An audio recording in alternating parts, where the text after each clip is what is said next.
किती काम पडली आहे. हो ना. अब ओटी कून लगी हो इस अवं देवके तुला माहित आहे का माझं आपल्या गावात काय आहे तर? देवके इलेक्शन का इलेक्शन हाय म्हणते. अव देवके धने, आज लोकसभेचं इलेक्शन आहे तर समजी काम उरकून आपण पटापट मतदान करायला जाऊ म्हटलं. मी नाही येत पप्पा, तुम्हीच जा. मला समधी कामं पडली आहे शेतातली बी तशीच कामं पडून आहेत. हो बाई, कामं का 12 महिने चालूच राहील. काय करत आहे हो बायांनो? तू काय आमच्या गोष्टी ऐकू राहिली?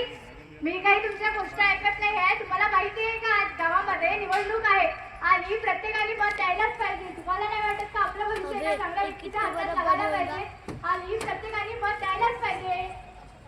हो चल ठीक आहे, येतो आम्ही.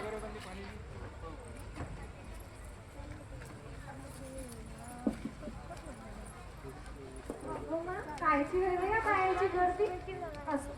अगं मा बाय बाय, किती मोठे मोठे लोक जमून हाय व माहित.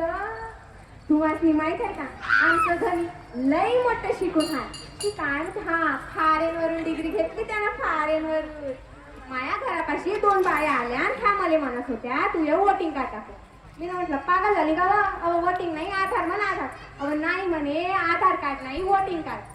मी म्हटलं मायाकडत नाही. मी पहिल्याच अडाणी बाई. मग मी माया धानीला विचारलं की वोटिंग कार्ड म्हणजे काय होतंय ते.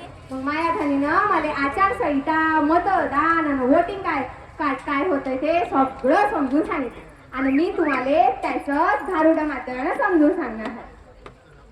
शिकारी जबर मोठा ग बाय, शिकारी जबर मोठा. शिकारी जबर मोठा ग बाय, शिकारी जबर मोठा. त्याच्या फाशात जायचं नाही ग बाय, त्याच्या फाशात जायचं नाही.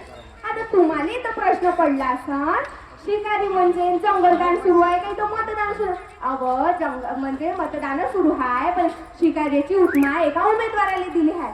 म्हणजे तो उमेदवार कसा करते, आपले फासे म्हणजे गोड गोड बोलून आपल्याकडून मत घेऊन घेते ना. चुकीच्या व्यक्तीला आपण मत देऊन देतो, मग नंतरच आपण बोलतो आणि मान मोर्चे काढत बसतो. म्हणून त्याच्या गोष्टीत याचं नाही. आपल्याला जो उमेदवार बरोबर वाटते, ज्यानं आपल्यासाठी काम केले त्याला मत द्यायचं. आणि ते म्हणते नंतर शिकारी जबर मोठा ग बाय, शिकारी जबर मोठा. शिकारी एका पक्षाचा नाही ग बाय, एका पक्षाचा नाही. तुम्हाला तर माहित आहे का आजकाल रातूनच पक्ष बदलते. म्हणून शिकारी एका पक्षाचं नाही ग बाय, एका पक्षाचं नाही. शिकारीच्या फासाला तिथंच मोडायचं ग बाय, तिथंच मोडायचं. त्याच्या फासाला तिथंच मोडायचं आणि आपलं मत बरोबर एका व्यक्तीला द्यायचं. आणि नंतर म्हणते अभिलाषा मतदानाची जागृती करायची ग बाय, मतदानाची जागृती करायची. योग्यच माणसाला मत द्यायचं ग बाय, योग्यच माणसाला. आता येणाऱ्या 26 एप्रिलला आपल्याला लोकशाहीने दिलेला एका चांगला अधिकार आहे आणि तो आपल्याला बजवायलाच पाहिजे. म्हणून तुम्ही सगळे जा मतदान करासाठी. जनमनाची पुकार आहे, जनमनाचा अधिकार आहे.